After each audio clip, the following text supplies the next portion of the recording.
सत श्री अकाल जी सारिਆਂ ਨੂੰ। मैं संदीप संगर, क्वांट एंड रीजनिंग एक्सपर्ट।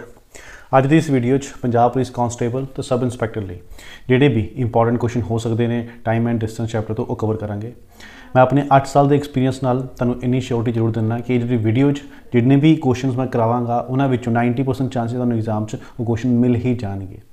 ठीक है, टाइम एंड डिस्टेंस तो 4 एंड 5 क्वेश्चन ही इंपॉर्टेंट बनते हैं। मैं सिर्फ टाइम एंड डिस्टेंस की गल कर रहा, सारे चैप्टर्स नहीं। टाइम एंड डिस्टेंस तुहानूं पता ट्रेन के क्वेश्चन भी आते हैं, बोट एंड स्ट्रीम के क्वेश्चन भी आते हैं, वो मैं अलग तो वीडियो बनावांगा। इस वीडियो सिर्फ टाइम एंड डिस्टेंस के क्वेश्चन ही करांगे।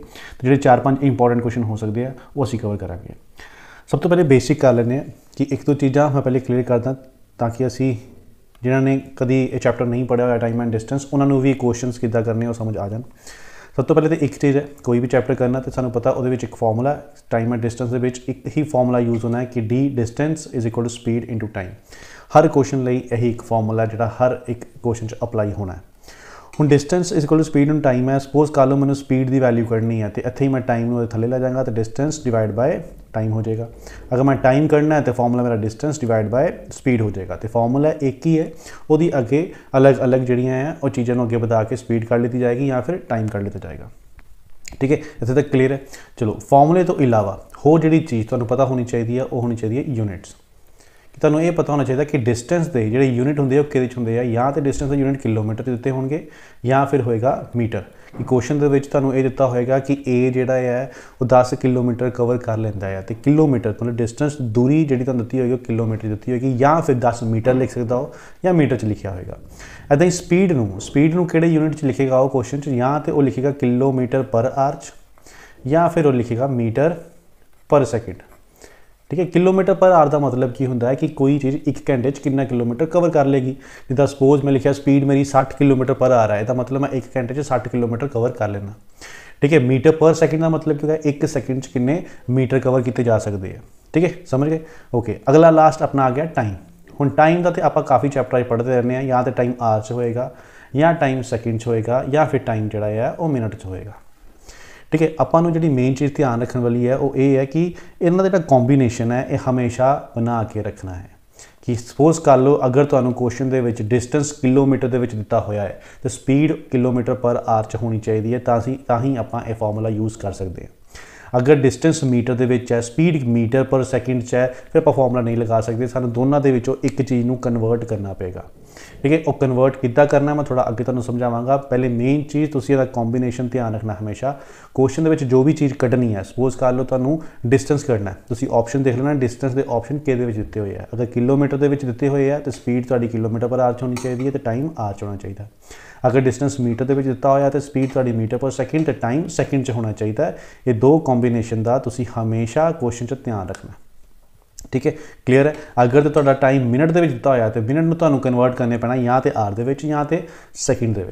हुण मैं गल करदा इन्हां नूं कन्वर्ट करना किद्दां। कन्वर्ट किद्दां होएगा, सब तो पहले गल मैं डिस्टेंस की करदा। अगर मैनूं किलोमीटर नूं कन्वर्ट करना है मीटर के विच, अगर किलोमीटर नूं मीटर च कन्वर्ट करना तो मैं उन्होंने मल्टीप्लाई कर दांगा 1000 के नाल कि 6 किलोमीटर कितने मीटर होंगे 6000 मीटर होंगे। किलोमीटर नूं अगर मीटर बनाना है तो गुना कर देना आप 1000 के नाल। अगर मीटर नूं बनाना है किलोमीटर, हुण पता है अगर किलोमीटर नूं मीटर गुना करके होया तो मीटर नूं किलोमीटर बनाना होगा तो डिवाइड कर दांगा मैं 1000 के नाल कि 6000 मीटर मतलब 6 किलोमीटर। ठीक है, इत्थे तक समझ आ गया। आगे आने स्पीड ते स्पीड। ठीक है, 80% मतलब ज़्यादा तो तुसीं कह सकते हो तुहानूं क्वेश्चन के स्पीड नूं ही चेंज करना पैंदा है। ज़्यादातर क्वेश्चन के इदां ही हुंदा है। किलोमीटर पर आवर नूं अगर मैनूं मीटर पर सेकेंड बनाने की लोड़ है तो मैं की करांगा इनू गुना कर दांगा 5/18 के नाल।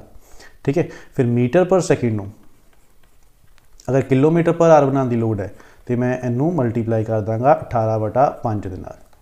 ठीक है, समझ के इत्थे तक। किलोमीटर पर आवर नूं अगर मीटर पर सेकेंड बनाना तो 5/18 नाल गुना करना, मीटर पर सेकेंड नूं किलोमीटर पर आवर बनाना तो 18/5 नाल गुना कर देना उन्होंने। ठीक है, हुण सपोज कर लो मैनू क्वेश्चन के डिस्टेंस दिता होया 10 किलोमीटर, स्पीड जिहड़ी है वो मैंने दिती हुई है 50 मीटर पर सेकेंड।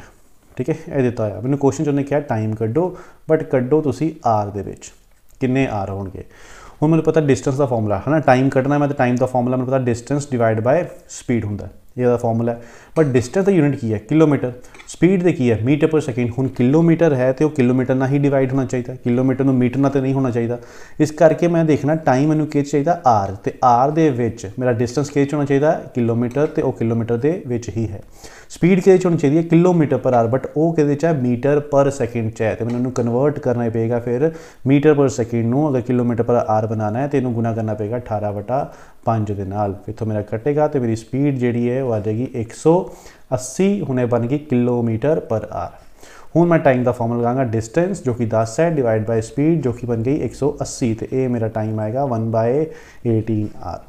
समझ गए। इस तरीके नाल तुहानूं यूनिट का हर क्वेश्चन दे विच ध्यान रखना पैना है। तो कॉन्स्टेबल दे विच तुसीं मान के चलो तुहानूं इदां दा ही क्वेश्चन मिलेगा जिथे यूनिट अलग होणगे, तुहानूं उहनूं सेम बनाना पेगा।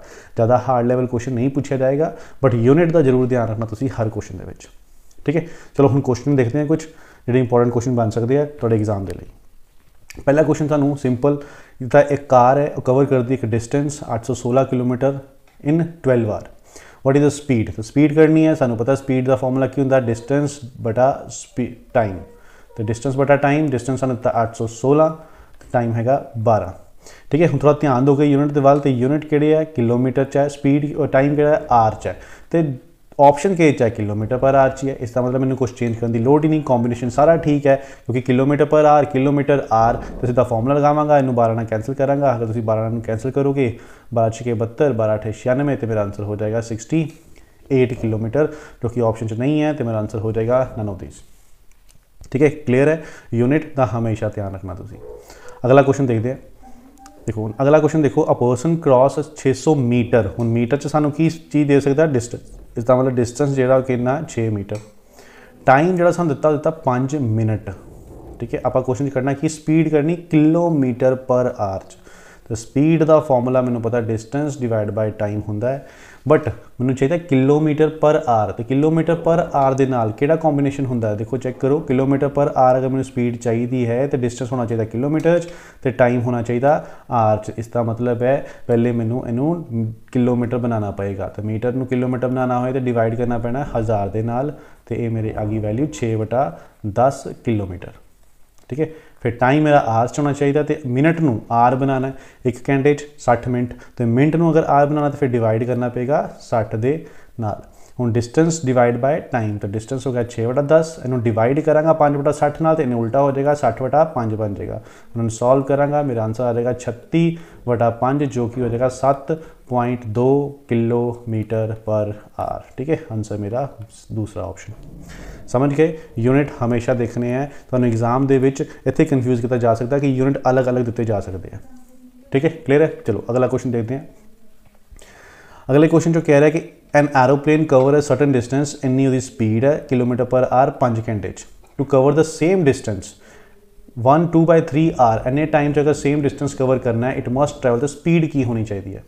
सब तो पहली लाइन के मैनू की दिता गया है, मैनू स्पीड दी गई है, तो मैं स्पीड लिख लेना 240 किलोमीटर पर आवर। फिर मैनू टाइम दिता गया है, टाइम कितना दिता गया 5 घंटे। मैं इतों ही कराँगा पहले डिस्टेंस कर लाँगा, डिस्टेंस की होंदा स्पीड गुना टाइम, तो स्पीड 240 टाइम 5 इनू मल्टीप्लाई कराँगा, तो वैल्यू मेरी आ जाएगी 1200। एक किलोमीटर पर आवर है, ये आर है, इसका मतलब डिस्टेंस के आया होगा मेरा फिर किलोमीटर च आया होगा। उन्हें to cover the same distance, यही डिस्टेंस 1200 किलोमीटर इन्ने टाइम च, हुण टाइम ए लेना। ठीक है, 1/2/3 का मतलब हो गया 5/3 घंटे। ठीक है, हूँ कह रहे स्पीड दसो, स्पीड की होएगी, तो स्पीड का फॉर्मूला लगा देने आप डिस्टेंस बटा टाइम, तो डिस्टेंस 1200 किलोमीटर है। हूँ टाइम कितना है 5/3, थले 5/3 आएगा, उन्हें उल्टा हो जाना 3/5 बन जाएगा। ये फिर इन्हें कैंसिल करांगे 240 आएगा, 240 में 3 गुना करांगे तो 720 किलोमीटर पर आवर इन्नी स्पीड होनी चाहिए है, 720 किलोमीटर पर। समझ गए। पहली लाइन च तुसीं बस 3 ही चीज़ां पूरे चैप्टर के 3 चीज़ां डिस्टेंस स्पीड टाइम, तुसीं बस ये लिख लेना। पहली लाइन स्पीड दी है, टाइम दिता है, तीसरी चीज़ कि बच गई डिस्टेंस, तो मैं डिस्टेंस कर लेना। अगली लाइन चुनी क्या वही डिस्टेंस, तो मतलब डिस्टेंस हो गया 1200 किलोमीटर, टाइम देता तो स्पीड कटनी है, तो स्पीड का फॉर्मूला लगा के दोनों डिवाइड किया, तो मेरे को आ गई स्पीड 720 किलोमीटर पर आवर। ठीक है, चलो अगला क्वेश्चन देखते हैं। अगले क्वेश्चन कह रहे हैं a car travel a distance of 45 kilometre at a speed of 15 kilometre पर आवर। ठीक है, it cover the next 50 kilometre with a speed of 25 kilometre पर our and the last 25 kilometre at a speed of 10 kilometre पर our. ਹੁਣ question की कहना चाह रहा हो कि एक कार है पहले 45 किलोमीटर 15 की स्पीड ਨਾਲ कवर करती है, अगले 50 किलोमीटर 25 की स्पीड ਨਾਲ कवर करती है, तो उस तो बाद जो लास्ट के 25 किलोमीटर है वह 10 की स्पीड ਨਾਲ कवर करती है। What is the average speed, तो एवरेज स्पीड दसो की होंगी है। हुण स्पीड का फॉर्मूला तो मैंने पता डिस्टेंस बटा टाइम होंगे। जो उन्हें लिखता एवरेज स्पीड तो फॉर्मूला यही रहना है, बट तुसी की करना है एवरेज स्पीड जो आ गया, एवरेज वर्ड आ गया तो फॉर्मूला तुहाडा हो जाना टोटल डिस्टेंस, कि टोटल कितना डिस्टेंस कवर किया डिवाइड बाय टोटल टाइम, तो टोटल टाइम कितना लगाया। ठीक है, एवरेज स्पीड का formula total distance total time. Clear है। हूँ मैं देखना कितना डिस्टेंस उस कार ने कवर किया, तो पहले कवर किए उन्हें 45 किलोमीटर। ठीक है, 45, उस तो बाद कवर किए उन्हें अगले 50 किलोमीटर, तो 50 उस तो बाद किया 25 किलोमीटर, तो ये मिला के जी वैल्यू बन गई 120। इस तरह टोटल डिस्टेंस हो गया 120 किलोमीटर। ठीक है, हम देखना टोटल टाइम।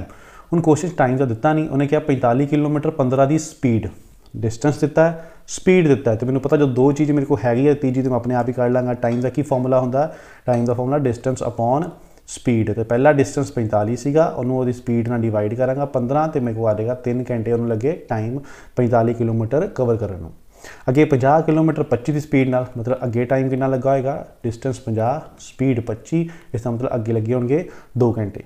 उस तो बाद आखिरी 25 किलोमीटर, ठीक है, डिस्टेंस हो गया 25 किलोमीटर, ये उन्हें किया 10 की स्पीड ना, इसका टाइम लगे होंगे 2.5 घंटे। हुण टोटल टाइम कितना हो गया, 3 ते 2 5 ते 2 7, तो 7.5 घंटे टोटल लगे। मैं थले ले दूँगा 7.5 7.5, इतों मैं पॉइंट हटावांगा 10 ऊपर आ जाएगा। ठीक है, हुण सॉल्व कर लो। 5 ना कैंसल किया, पहले 5 15, 5 दूनी 10, फिर 15 नाल 15 8 120, तो 8 दूनी 16, इसका मतलब 16 किलोमीटर पर आवर ये होएगी उसकी एवरेज स्पीड। ऑप्शन च नहीं दिता होया, साडा आंसर आ जाएगा नन ऑफ दीज। समझ गए कि एवरेज स्पीड का फॉर्मूला टोटल डिस्टेंस बटल टोटल टाइम। तुसीं देखना टोटल कितनी दूरी तय की उन्हें, वो लिख ली आपां, उसका टोटल कितना समय लगाया उन्हें। क्लीयर है। चलो अगे एक आखिरी क्वेश्चन, इस तो बाद क्या एक्सक्लूडिंग द स्टॉपेज। ठीक है, अगर बिना स्टॉपेज के स्पीड ऑफ बस की स्पीड जी है 64 किलोमीटर पर आवर होंगी है। Including stoppage the speed of बस इज़ 48 किलोमीटर पर our. For how many minute does the bus stop per hour.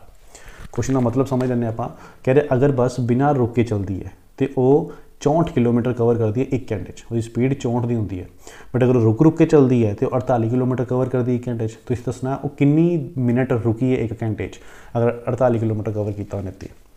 ठीक है, हुण की करना आप, सानू पता है 64 किलोमीटर कितनी देर 1 घंटे, 1 घंटे का मतलब होता है 60 मिनट, ये 60 मिनट। ठीक है, मतलब 64 54 किलोमीटर कवर करने जो टाइम लगता है उस बस को लग जाते हैं 60 मिनट, 1 घंटा लग जाता। फिर 1 किलोमीटर को कितना टाइम लगता होगा, 1 किलोमीटर को टाइम लग जाता होगा 60/64। हुण आपने बस ये देखना है किन्ने मिनट वो रुकी है। हुण किन्ने मिनट रुकी का मतलब तुसीं ये देखना है कि किन्ने किलोमीटर वो बस घट चली है। जिन्ने किलोमीटर घट चली होएगी उन्ना ही किलोमीटर उन्ना ही टाइम वो रुकी होएगी। बिच कहने का मतलब अगर बिना रुके चलती तो 64 किलोमीटर चलना सीगा, रुक रुक के चलती तो 48 किलोमीटर चली है। इसका मतलब 16 किलोमीटर जोड़ा है वो घट चली है। तो 16 किलोमीटर को कितना टाइम लगता है, आप क्वेश्चन वो करना कि 16 किलोमीटर को कितना टाइम लगता होएगा। तो 16 किलोमीटर को अगर आप कढ़ांगे तो ये वैल्यू साड़ी आ जाएगी 15। इसका मतलब 15 मिनट बस जी है वो रुकी है। ठीक है, समझ गए कि 64 किलोमीटर को 60 मिनट लगते हैं। हुण 16 किलोमीटर पर चली नहीं हो तो 16 किलोमीटर को कितना टाइम लगता है, 16 किलोमीटर टाइम लगता है 15 मिनट। मतलब 15 मिनट जी है वो बस में रुक के आई है। ठीक है, क्लीयर है। क्वेश्चन बहुत इंपॉर्टेंट है, एग्जाम में पूछा जा सकता, तुम ध्यान नाल समझ लेना। ठीक है, तो इन्ना ही क्वेश्चन है टाइम एंड डिस्टेंस के। ये तो होर भी जो इंपॉर्टेंट क्वेश्चन बन सकते हैं और रिलेटेड होंगे ट्रेन के नाल, बोर्ड्स एंड स्ट्रीम के नाल, है ना। एग्जाम के ये भी क्वेश्चन पूछ लिया जाएगा। मान लो 4-5 क्वेश्चन जो आप किए हैं, जो आएगा तो इन्होंने आ जाएगा। अगर ट्रेन का आएगा वो मैं अगली वीडियो कवर कराँगा, तो बोर्ड्स एंड स्ट्रीम के भी असी कवर करांगे। सानू पता है कांस्टेबल के एग्जाम के इन्हीं कुछ chapter profit and loss, time and work, इन्होंने कुछ ज़्यादा क्वेश्चन पूछे जाते हैं। तो इन्हों आप जिन्हें भी इंपॉर्टेंट क्वेश्चन बनते हैं वो सारे सॉल्व करांगे। तुहानू पूरा चैप्टर पढ़ने की लोड़ नहीं हैगी। जिन्ने क्वेश्चन मैं तुहानू इस वीडियो के करा रहा तुसीं उन्हां दी प्रैक्टिस कर लो। आई एम डैम श्योर तुहानू उन्हां विचों ही क्वेश्चन एग्जाम में पूछ लिया जाएगा। ठीक है, अज की वीडियो में इन्ना ही। धन्यवाद।